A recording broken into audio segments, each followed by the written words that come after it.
नमस्कार, आप सबका बहुत बहुत स्वागत है। मैं हूं सौरभ शर्मा और इस वक्त आपको बता दें, नरेंद्र मोदी कैबिनेट की एक बेहद खास, बेहद महत्वपूर्ण बैठक चल रही है और ये कोई रूटीन बैठक नहीं है।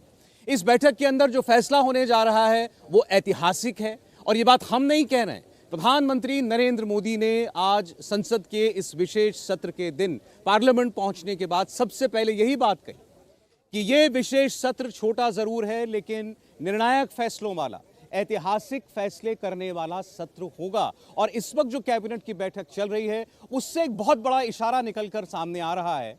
आमतौर पर केंद्रीय कैबिनेट की बैठक में जब भी चर्चा होती है उसके अंदर की तस्वीरें बाहर नहीं आती। केवल 2 मौकों पर ऐसा हुआ है कि मोदी कैबिनेट की बैठक ले रहे हों और अंदर की तस्वीरें मीडिया के साथ शेयर की गई हों। और वो 2 मौके कौन से थे? 2014 में जब वो पहली बार प्रधानमंत्री बने और अपनी पहली कैबिनेट की मीटिंग ले रहे थे, और 2019 में चुनाव दोबारा जीतने के बाद जब उन्होंने कैबिनेट की बैठक पहली बार बुलाई। इन दोनों मौकों पर उन कैबिनेट के फैसलों से पहले उनकी तस्वीरें साझा की गई थी और वो आज हुआ है। लेकिन सबसे बड़ा सवाल ये कि ये सरकार, ये जो कैबिनेट में फैसला ले रही है, प्रधानमंत्री नरेंद्र मोदी जिस भी मसौदे पर मुहर लगा रहे हैं अपने साथियों के साथ इस वक्त, वो इतना टॉप सीक्रेट क्यों है? इस कैबिनेट की मीटिंग के अंदर जो बातचीत हो रही है वो इतनी गोपनीय क्यों रखी जा रही है?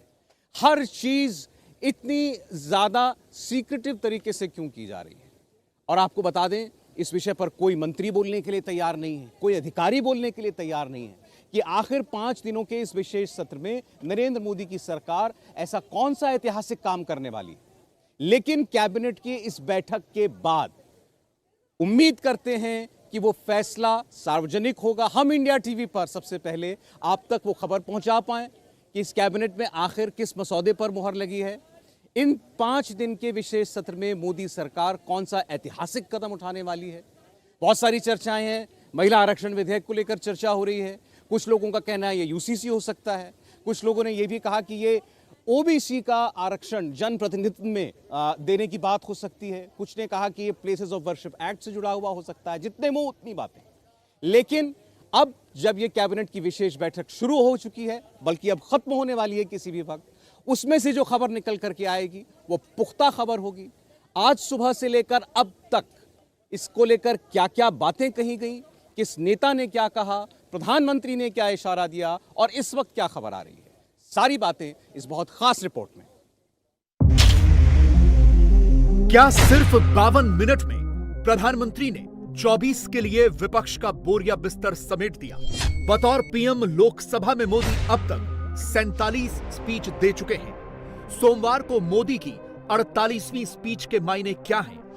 मोदी ने ऐसा क्या कह दिया, क्या हिंट दिया कि 24 में उनकी वापसी का रिटर्न टिकट कंफर्म हो गया? मोदी कौन से 3 बड़े धमाके करने वाले हैं? इंडिया गुट का सफाया कैसे करने वाले हैं? अगले 3 दिन मोदी के लिए विन विन सिचुएशन वाले क्यों हैं? मोदी के विरोधी अगले 3 दिन की सोचकर अभी से इतने बेचैन क्यों हो रहे हैं? मोदी ने यह क्यों कहा संसद का स्पेशल सत्र छोटा जरूर है लेकिन बहुत बड़ा है? मोदी ऐसे कौन से ऐतिहासिक फैसले लेने वाले हैं? रोना धोना बाद में कर लेना, विपक्ष को प्रधानमंत्री ने यह क्यों कहा है? इसके पीछे प्रधानमंत्री ने क्या इशारा दिया है? संसद का ये सत्र छोटा है लेकिन समय के हिसाब से ये बहुत बड़ा है। ऐतिहासिक निर्णयों का एक सत्र है। रोने धोने के लिए बहुत समय होता है, करते रहिए।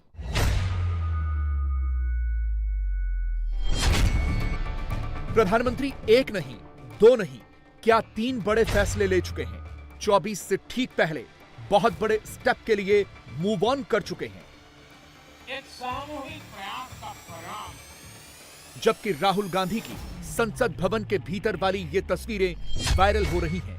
लोग पूछ रहे हैं, जब मोदी बोल रहे थे तब राहुल मोबाइल फोन में क्यों बिजी थे? लोग सवाल उठा रहे हैं, राहुल मुंह लटकाकर क्यों बैठे हुए थे? सोनिया कैरी ऑन ही कर रही हैं। लोकसभा में अपनी पार्टी के नेता को ही डिक्टेट करने में बिजी हैं। अधीर गलत बोलते हैं तो सोनिया उन्हें करेक्ट करती हैं और जब सत्ता पक्ष वाले टोकते हैं तो सोनिया अधीर रंजन चौधरी को ही लपेट लेती हैं। Carry on, carry on, carry on, carry. In No, that's true. In sir दो एपिक है। Carry on. That means Madam Sonia Gandhi ji, who took the initiative to pass the landmark legislation, Right to Information Act, will remember. Right to food, right to education. पहले संसद के special सत्र में मोदी की 52 minute की speech, फिर सोमवार शाम कैबिनेट मीटिंग। तो क्या मोदी ने डिसाइड कर लिया है संसद के स्पेशल सेशन का एजेंडा क्या होगा? बीजेपी जिसे घमंडिया गठबंधन कहती है, मोदी ने उस गठबंधन को ही पंक्चर करने का कौन सा रामबाण ढूंढ निकाला है? ऐसा बहुत कम होता है जब सोशल मीडिया पर लोकसभा ट्रेंड करने लगे। लोग अगर पार्लियामेंट के स्पेशल सेशन पर रिएक्ट कर रहे हैं, इसका मतलब ही यही है कि वो जानना चाहते हैं मोदी क्या करने वाले हैं। संसद के स्पेशल सत्र को लेकर तरह तरह के कयास लगे। किसी ने कहा Modi one nation one election लेकर आ रहे हैं। कोई बोला 24 से पहले मोदी यूसीसी लाना चाहते हैं, देश का नाम बदलना चाहते हैं। मगर ये लिखने वाले अभी भी यही सोच रहे हैं, क्या इस बार भी मोदी चौंकाने वाले हैं? पार्लियामेंट के स्पेशल सेशन के पहले दिन मोदी की स्पीच और फिर शाम को कैबिनेट की मीटिंग, ये अपने आप में बहुत बड़ा हिंट है कि मोदी अगले कुछ घंटों में क्या करने वाले हैं। मोदी ने अगले 3 दिनों का कौन सा प्लान सोच कर रखा है, डिटेल्स थोड़ी देर में देंगे। नए संसद भवन में लिए जाने वाले ऐतिहासिक फैसले के सस्पेंस से पर्दा हटाएंगे, मगर उससे पहले संसद भवन के भीतर चलना जरूरी है, क्योंकि मोदी ने सोमवार को अपने सारे पॉलिटिकल वेपन यहीं से फायर किए। मोदी आज गियर बदल बदल कर बैटिंग कर रहे थे। फर्स्ट गियर में चंद्रयान 3 और G20 का जिक्र, सेकंड गियर में महिलाओं की बात, थर्ड गियर में पंडित नेहरू से लेकर इंदिरा गांधी और मनमोहन सिंह सबका जिक्र, फोर्थ गियर में स्टेट्समैनशिप वाली छाप और फिफ्थ गियर में पॉलिटिकल कटाक्ष। मोदी ने क्या कहा, क्यों कहा, पहले उसे समझिए। यह तस्वीर याद कीजिए, जब चंद्रयान 3 चांद की सतह पर उतरा था, उस वक्त भी मोदी के हाथ में तिरंगा था। जब मोदी इसरो के कमांड सेंटर में वैज्ञानिकों से मिलने पहुंचे, तब भी उन्होंने देश के वैज्ञानिकों की ही जय जयकार की थी, खुद को नहीं, साइंटिस्ट कम्युनिटी को ही क्रेडिट दिया था, और आज भी उन्होंने वही किया। चंद्रयान 3 की सफलता न सिर्फ पूरा भारत, पूरा देश अभिभूत है, और इसमें भारत के सामर्थ्य का एक नया रूप, जो आधुनिकता से जुड़ा है, जो विज्ञान से जुड़ा है, जो टेक्नोलॉजी से जुड़ा है, जो हमारे वैज्ञानिकों के सामर्थ्य से जुड़ा है, जो 140 करोड़ देशवासियों के संकल्प की शक्ति से जुड़ा हुआ है, वो देश और दुनिया पर एक नया प्रभाव पैदा करने वाला है। मगर मोदी जिसे देश की कामयाबी बताते हैं, जिसे देश के हर प्रधानमंत्री की लीडरशिप से जोड़कर देखते हैं, कांग्रेस का इकोसिस्टम उसे पंडित नेहरू की देन बताता है। चंद्रयान 3 की लॉन्चिंग से लेकर लैंडिंग तक कांग्रेस ने यही किया, और आज जब पुराने संसद भवन में आखिरी बार बोलने की बारी आई, तो यहां भी कांग्रेस ने वही क्रेडिट वॉर शुरू कर दी। देश को नहीं, पंडित नेहरू को ही इसका क्रेडिट दिया। 1946 में हमारे देश की आजादी के पहले ये नेहरू जी के नेतृत्व में एटॉमिक रिसर्च कमेटी बनाया गया था। 1948 से हमारे देश में ये नेहरू जी के नेतृत्व में हम सिर्फ आज की मॉडर्न टेक्नोलॉजी और आज की साइंस विज्ञान की तरफ हम आगे निकलते हुए हमें ये देश के लिए क्या किया सर? ये देश के लिए बनाया इसरो। विक्रम भाई साराभाई की अगुवाई में, नेहरू जी की दर्शन से ये इसरो बने, आज नहीं 1964 में। सेम पैटर्न G20 को लेकर भी दिखा जब मोदी के नेतृत्व में भारत ने G20 का सफल आयोजन किया। दुनिया को भारत का दम दिखाया। तब भी मोदी के विरोधियों ने यही एजेंडा चलाया कि मोदी ने ऐसा कौन सा चमत्कार कर डाला। पहले भी इस तरह के आयोजन हुए, इंदिरा गांधी ने तो कभी शोर नहीं मचाया। यह सब उस वक्त कहा गया जब मोदी ने खुद कभी नहीं कहा कि G20 की कामयाबी उनकी वजह से मिली। आज भी मोदी ने इसका क्रेडिट देश को ही दिया। जिन राज्यों में विपक्ष की सरकार है उन्हें थम्स अप ही किया। ये सदन ने भूतकाल में जब नेम की समिट हुई थी, सर्वसम्मति से प्रस्ताव पारित करके देश के इस प्रयास को सराहा था। आज G20 की सफलता को भी आपने सर्वसम्मति से सराहा है। मैं मानता हूं देशवासियों का आपने गौरव बढ़ाया है। मैं आपका आभार व्यक्त करता हूं। G20 की सफलता 140 करोड़ देशवासियों की है। ये भारत की सफलता है, किसी व्यक्ति की सफलता नहीं है, किसी दल की सफलता नहीं है। भारत के प्रति शक करने का एक स्वभाव कई लोगों का बना हुआ है और जब आजादी मिली तब से चल रहा है।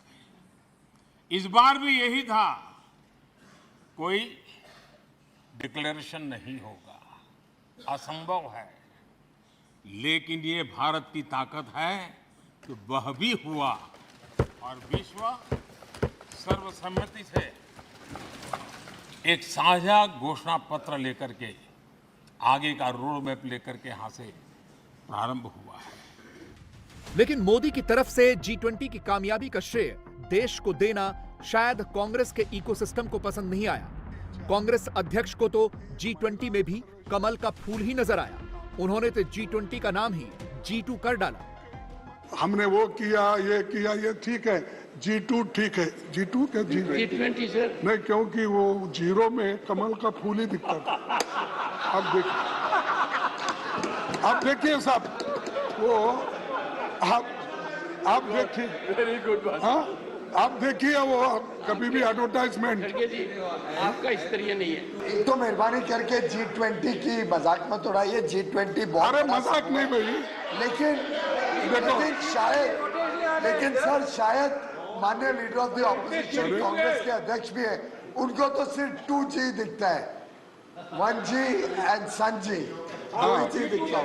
अरे ये देखो सर, मैं ईमानदारी के साथ कहता हूँ, देश की जब बात आती है उसमें हम सब लोग एक है, उसमें कोई फर्क नहीं। लेकिन तुम बार बार वो गुत्ता मत लो, तुम भी पैट्रियट हो। पैट्रियट हमारे लोग हैं, जान हमारे लोग दिए, मर गए हमारे लोग, मजा आप उठा रहे हो और हमको सिखाते हो। कांग्रेस की टाइमलाइन पर चले जाइए, आज भी सिर्फ एक ही परिवार की व्याख्या की गई। पंडित नेहरू की वाहवाही, मोदी को गाली ही दी गई। लेकिन मोदी ने क्या किया? मोदी ने सबको याद किया, सबके योगदान का जिक्र किया। कांग्रेस कहती है मोदी पंडित नेहरू का नाम नहीं लेते, इंदिरा गांधी का जिक्र नहीं करते। तो आज मोदी ने 52 मिनट की स्पीच में 4 बार पंडित नेहरू को याद किया, 2 बार इंदिरा गांधी का नाम लिया, मनमोहन सिंह का भी जिक्र किया, लाल बहादुर शास्त्री से लेकर बाबा साहब भीमराव अंबेडकर तक। जहां तारीफ करनी थी, मोदी ने दिल खोलकर उनकी तारीफ की, सबकी बात की, सबको क्रेडिट दिया। पंडित नेहरू जी, शास्त्री जी, वहां से लेकर के अटल जी, मनमोहन सिंह जी तक एक बहुत बड़ी श्रृंखला जिसने इस सदन का नेतृत्व किया है और सदन के माध्यम से देश को दिशा दी है, देश को नए रंग रूप में ढालने के लिए उन्होंने परिश्रम किया है, पुरुषार्थ किया है। उमंग उत्साह के पल के बीच भी कभी सदन की आंख से आंसू भी बहे। यह सदन दर्द से भर गया जब देश को 3 अपने प्रधानमंत्री उनको अपने कार्यकाल में ही खोने की नौबत आई। नेहरू जी, शास्त्री जी और इंदिरा जी, तब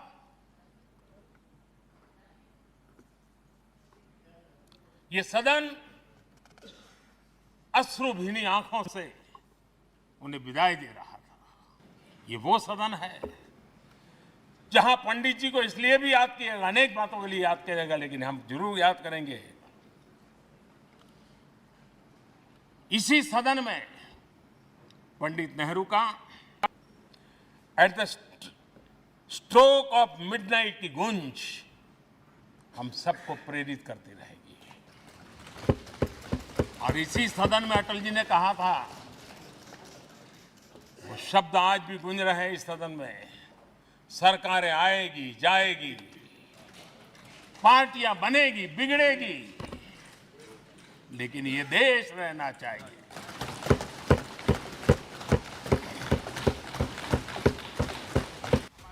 मोदी की बातों में तारीफ भी होती है, तंज भी होता है, लेकिन मनमुटाव नहीं होता। पुरानी संसद की आखिरी स्पीच में मोदी संविधान बनाने वालों की बात करते हैं तो इमरजेंसी में उसी संविधान को कैसे रौंदा गया उसका भी जिक्र करते हैं। इंदिरा गांधी की सरकार ने 71 में कैसे पाकिस्तान के 2 टुकड़े किए, मोदी उसकी भी गौरव गाथा कहते हैं। और मनमोहन सरकार में कैश फॉर वोट हुआ तो इसका भी जिक्र करते हैं। यानी जहां तारीफ करनी चाहिए वहां तारीफ, और जहां अग्रेसिव होना चाहिए वहां अग्रेसिव। यह मोदी स्टाइल ऑफ पॉलिटिक्स है। बांग्लादेश की मुक्ति का आंदोलन और उसका समर्थन भी इसी सदन ने इंदिरा गांधी के नेतृत्व में किया था। यही इसी सदन ने इमरजेंसी में लोकतंत्र पर होता हुआ हमला भी देखा था, और इसी सदन ने भारत के लोगों की ताकत को एहसास कराते हुए मजबूत लोकतंत्र की वापसी भी इसी सदन ने देखी थी। वो राष्ट्रीय संकल्प भी देखा था, ये सामर्थ्य भी देखा था। और इसी सदन में मनमोहन जी की सरकार कैश फॉर वोट को भी, उस कांड को भी सदन ने देखा। ये एक ऐतिहासिक मौका था। कांग्रेस के नेता चाहते तो सबका जिक्र कर सकते थे, मोदी के लिए भी 2 अच्छे शब्द बोल सकते थे, लेकिन नहीं। कांग्रेस ne संसद के इस स्पेशल सेशन को भी मोदी को गाली देने का रीजन बना डाला। बदलना है तो अब हालात बदलो, बदलना है तो अब हालात बदलो, ऐसे नाम बदलने से क्या होता है। देना है तो युवाओं को रोजगार दो, सबको बेरोजगार करके क्या होता है।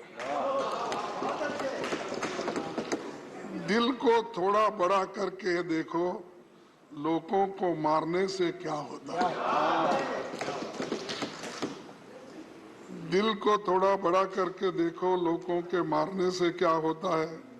कुछ कर नहीं सकते तो कुर्सी छोड़ दो। बात में डराने से क्या होता है। बात में डराने से क्या होता है। अपनी हुक्मरानी पर तुम्हें गुरूर है, लोगों को डराने से धमकाने से क्या होता है।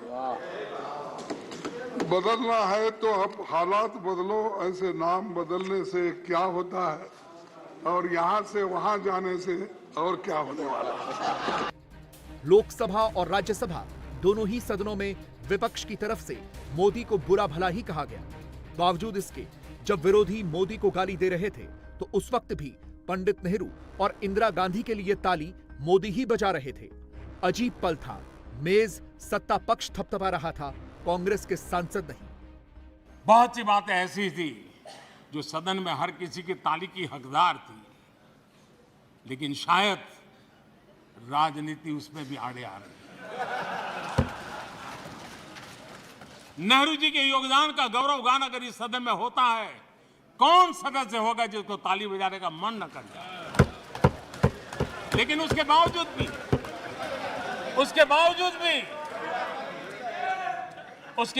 भी देश के लोकतंत्र के लिए बहुत जरूरी है हम सब ने अपने यहां सोच लें। इतिहास की याद दिलाकर भविष्य की नींव कैसे रखनी है, मोदी अच्छी तरह जानते हैं। रविवार रात से ही कांग्रेस की पूरी टीम तेलंगाना पर क्रेडिट खेल रही है। राहुल उसमें भी सोनिया गांधी और 2004 वाला टेप ऑन किए बैठे हैं। तेलंगाना में कांग्रेस पार्टी की रैली वाली जगह पर जो पोस्टर लगाया गया, उसमें भी सोनिया गांधी की तस्वीर को भारत माता के तौर पर प्रोजेक्ट किया गया। 2024 में राहुल ही पीएम यही शोर मचाया गया। मगर तेलंगाना का एक सच छिपाया गया, और वो सच क्या था, ये मोदी को बताना पड़ा। सबकी सहमति से कठिन से कठिन कार्य होते हुए हमने देखे हैं। 2000 की साल थी, अटल जी की सरकार थी। इसी सदन ने 3 राज्यों का गठन सर्व स्वीकृति से किया और बड़े उमंग उत्साह से किया। जब छत्तीसगढ़ की रचना हुई तो उत्सव छत्तीसगढ़ ने भी मनाया, उत्सव मध्य प्रदेश ने भी मनाया। जब उत्तराखंड की रचना हुई तो उत्सव उत्तराखंड ने भी मनाया, उत्सव उत्तर प्रदेश ने भी मनाया। जब झारखंड की रचना हुई तो उत्सव झारखंड ने भी मनाया, उत्सव बिहार ने भी बताया। ये हमारे सदन का सामर्थ्य, सब सहमति का वातावरण बना करके। लेकिन कुछ कड़वी यादें वो भी हैं कि तेलंगाना के हक को दबोचने के लिए भारी प्रयास हुए, खून की नदियां भी बही, और बनने के बाद न तेलंगाना उत्सव मना पाया, न आंध्र उत्सव मना पाया। एक कटुता के बीज बो दिए गए। अच्छा होता उसी उमंग और उत्साह के साथ हम तेलंगाना का निर्माण करते तो एक नई ऊंचाई पर आज तेलंगाना पहुंच चुका होता। सोमवार शाम होते होते कांग्रेस ने एक नया एजेंडा चलाना शुरू कर दिया। मोदी महिला आरक्षण के खिलाफ हैं, ये पोस्टर फैलाना शुरू कर दिया, पोस्टर घुमाना शुरू कर दिया। विमेन्स रिजर्वेशन बिल तो सोनिया गांधी का, कांग्रेस पार्टी का ब्रेन चाइल्ड है, यह चिपकाना शुरू कर दिया। सवाल है कि अचानक से कांग्रेस ने इसमें भी अपना क्रेडिट ढूंढना क्यों शुरू कर दिया, और बीजेपी ने कांग्रेस के विमेन्स रिजर्वेशन बिल वाली स्क्रिप्ट की यह परिभाषा क्यों दी, इंदिरा, सोनिया और प्रियंका की फोटो क्यों फिट की। क्या इसका जवाब मोदी की इस कैबिनेट मीटिंग में है? क्या इसका जवाब नई संसद में है? क्योंकि असली फैसला यही होने वाला है। नरेंद्र मोदी ऐसा फैसला लेंगे जिसका अंदाजा फिलहाल किसी को नहीं है, न पक्ष को न विपक्ष को। नई दिल्ली में जबरदस्त सस्पेंस है, और यह सस्पेंस खुलेगा नई संसद में जाकर। हां, हम इतना जरूर बता सकते हैं कि जिस तरह मोदी ने आज अपने 9 साल के काम गिनाए, उसी तरह वो नई संसद में भी कुछ तो बड़ा करने वाले हैं। सबका साथ, सबका विकास का मंत्र, अनेक ऐतिहासिक निर्णय, दशकों से लंबित विषय, उनका स्थायी समाधान भी इसी सदन में हुआ। आर्टिकल 370, ये सदन हमेशा हमेशा गर्व के साथ कहेगा, इस सदन के कारण। One nation one tax, one nation one tax, GST का निर्णय भी इसी सदन ने किया। One rank one pension, OROP, ये भी इसी सदन ने देखा। गरीबों के लिए 10% आरक्षण कोई विवाद के बिना पहली बार इस देश में करने में सफल है।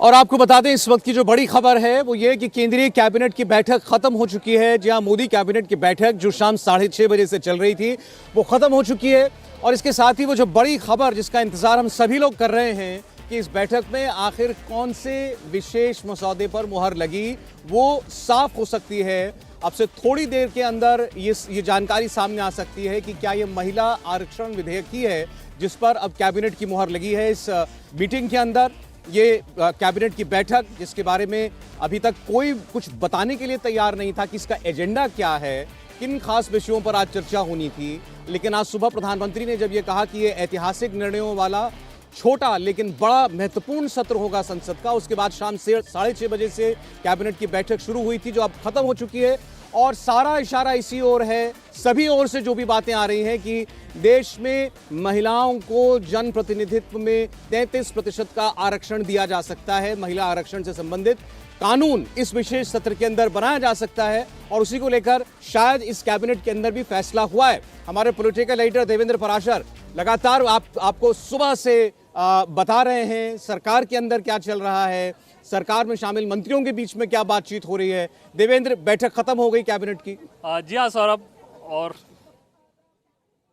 बिल्कुल सौरभ, कैबिनेट की बैठक खत्म हो गई है और अब से थोड़ी देर इंतज़ार रहेगा। इस बैठक के नतीजे के बारे में हम बताने की स्थिति में होंगे कि आखिर इस कैबिनेट की बैठक में क्या उसी चीज़ पर मुहर लगा दिया गया जिसके बारे में हमें बताया जा रहा था। और आप समझ सकते हैं कि लगभग 2 घंटे की अगर ये बैठक चली है तो वो बैठक कितनी महत्वपूर्ण रही होगी। और सिर्फ बिल के मंजूरी के लिए नहीं, बल्कि प्रधानमंत्री नरेंद्र मोदी ने उस बिल में जो प्रावधान रहे होंगे, उसका जो संदेश रहा होगा, उसके बारे में भी बहुत विस्तार से बताया होगा। और बस इंतज़ार इस बात का है कि ऑफिशियली हमें ये जानकारी मिल जाए कि कैबिनेट ने आखिर किस बिल पर मुहर लगाई है, उसी बिल पर जिसके बारे में हम लोग लगातार दिन भर चर्चाएं कर रहे हैं, जिसके बारे में लगातार संकेत भी हमें मिलते रहे हैं, जिसके बारे में लगातार अपोजिशन के नेता भी जिस बात को कहते रहे हैं, जो कि टॉकिंग पॉइंट एक तरह से बना हुआ है, उसके बारे में फिलहाल हमें ऑफिशियल कंफर्मेशन का सौरभ बस इंतजार है, क्योंकि बैठक अभी खत्म हुई है।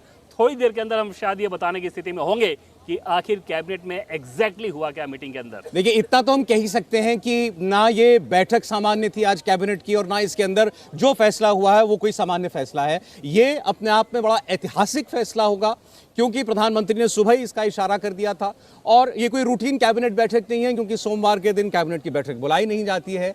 और दिन भर में आपने देखा चर्चा चली कि महिला आरक्षण को लेकर सरकार कदम आगे बढ़ा सकती है और उसके बाद खबर आई कि शाम 6:30 बजे कैबिनेट की बैठक होगी, केंद्रीय कैबिनेट के सदस्यों को बुलाया गया है और प्रधानमंत्री कैबिनेट की बैठक लेंगे और उसके बाद 6:30 बजे से आप देखिए लगभग 8:30 बजे का वक्त होने को आ गया है। 2 घंटे तक ये बैठक चली है और चर्चाएं जब महिला आरक्षण विधेयक को लेकर चल रही हैं तो ये भी बातें हो रही हैं कि ये क्या वही मसौदा है, अगर ये वही मसौदा होता जो 2010 में राज्यसभा में पारित हुआ होता तो फिर उसको नए सिरे से मंजूरी देने की ज़रूरत नहीं पड़ती, इसलिए उसमें कुछ ना कुछ ज़रूर बदलाव हुए हैं या बिल्कुल नए सिरे से कोई कानून जो है वो ड्राफ्ट किया गया है। लेकिन महिला आरक्षण को लेकर के हर व्यक्ति बात कर रहा है। और एक जो ऑफिशियल पोजीशन जिसके बारे में हम लोग पहले से बात करते रहे हैं, क्योंकि सत्र चल रहा है, तो ऑफिशियली जो बताया गया है पीएमओ की तरफ से, no briefing no press release, यानी कि कैबिनेट ने पिछले लगभग तकरीबन 2 घंटे की बैठक में जो किया उसके बाबत ना कोई प्रेस रिलीज है ना कोई ब्रीफिंग की जा रही है। इसके बारे में हम लोग पहले से बात कर रहे थे, क्योंकि संसद का सत्र चल रहा है, ऐसे में ये संभव नहीं था कि सरकार ने जो बैठक की, जो फैसला लिया, उस कैबिनेट की बैठक के बारे में जो सांसद हैं उन्हें बाहरी सोर्स यानी कि मीडिया के मार्फत जानकारी मिले। ऐसा माना जाता है कि संसद का सत्र जब चल रहा हो तो वो एक सांसदों का विशेषाधिकार जैसा होता है कि अगर सरकार ने कोई फैसला लिया तो आधिकारिक तौर पर सरकार पहले उन सांसदों को बताए, उसके बाद फिर वो चीज़ें पब्लिक डोमेन में आए। उस लिहाज से ऑफिशियल पोजीशन अभी यही आया है कि no press release no briefing. लेकिन ये तो फिर जैसा आपने बताया विशेषाधिकार का मामला है, प्रोटोकॉल का मामला है कि नहीं डिस्क्लोज किया जा सकता, क्योंकि सेशन चल रहा है पार्लियामेंट का, इसमें कोई छुपाने जैसी बात नहीं है। बिल्कुल नहीं, इसमें कोई छुपाने जैसी बात नहीं थी, इसकी सिर्फ वजह वही है कि सेशन चल रहा है, इसलिए ऐसा नहीं हो सकता। दूसरी चीज़ सौरभ, एक चीज़ एकदम क्लियर कर देना चाहिए, आज दिन भर भी बहुत जगह आप चर्चा सुने होंगे कि राज्यसभा को लेकर, जैसे एक तो पिछला जो महिला आरक्षण बिल था, इस बार जो होगा, जो कि अगर हुआ तो, जिसके बारे में हम लोग लगातार संकेत में बात कर रहे हैं, वो अगर हुआ तो वो नया होगा। दूसरी चीज़ कि अगर पिछला भी होता तो राज्यसभा ने जिस बिल को पास किया था, राज्यसभा भले ही एक अस्थाई सदन है, लेकिन राज्यसभा का बिल जब पास होकर लोकसभा में चला जाता है तो वो लोकसभा की प्रॉपर्टी हो जाती है और लोकसभा का कार्यकाल खत्म होने के साथ वो बिल भी लैप्स कर जाता है। अगली बार जब आप आते हैं उस बिल को लेकर तो फिर पुनः दोनों ही सदनों से पास कराना होता है। यहाँ पर तो स्थिति ही अलग है कि अगर बिल नया लेकर आप आ रहे हैं तो वैसे भी दोनों सदन से ही पास कराना होगा। अगर पुराना बिल भी होता, अगर उसे लाया जाता, तब भी उसे दोनों सदन से पास कराना होता, किसी एक सदन से नहीं। देखिए, इस महिला आरक्षण वो काम हो सकता है, शायद वो विशेष जो कानून की हम लोग बात कर रहे हैं उस पर हम लोग आगे बढ़ें। इससे पहले आपको बता दें कि कैबिनेट की बैठक जो है वो ख़त्म हो गई है। इस पर आगे हम लोग बात करेंगे। देवेंद्र लगातार कोशिश कर रहे हैं कि कोई पुख्ता खबर आप तक वो पहुंचा पाएं, लेकिन कैबिनेट की मीटिंग ख़त्म होने के बाद फिलहाल इतना ही कहा गया है कि इसके लिए कोई प्रेस रिलीज जारी नहीं होगी, कोई मीडिया ब्रीफिंग नहीं की जाएगी। और उसकी वजह यही है कि पार्लियामेंट चल रही है, सत्र चल रहा है, और इसीलिए सबसे पहले जो भी कैबिनेट में प्रस्ताव पास होगा या कोई अगर किसी मसौदे पर मुहर लगेगी बिल पर, तो वो सबसे पहले संसद के सदस्यों तक जानकारी पहुंचनी चाहिए पार्लियामेंट के जरिए, इसलिए उसको मीडिया के साथ शेयर नहीं किया जाएगा।